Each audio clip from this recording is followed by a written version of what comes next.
सर्वांना रामराम आणि नमस्कार। आज आपण एक नवीन काहीतरी व्हिडिओ करण्याचा प्रयत्न केलेला आहे। आज आपण आलोय दोडामार्गमधील पिकुळे गावातील एका जत्रेला।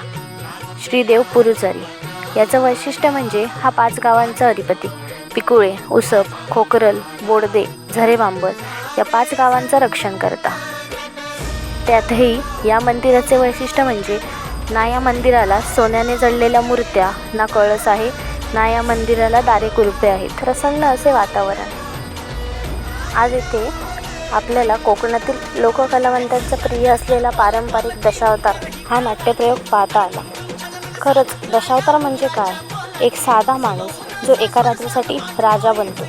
राजा ते आत्ताच्या शूटिंग व्हिडिओजपेक्षा खूप साधा आणि खरेपणा असतो ना यात। ना कोणी मेकअप आर्टिस्ट, ना कोणी स्पॉट बॉय, ना कोणी डायरेक्टर, ना कधी या प्रयोगाचे रिटेक केले जातात।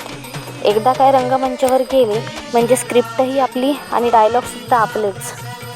त्यांच्या डोळ्यातील भावही साधे असतात आणि त्यांचा कामातील खरेपणाही साधा असतो।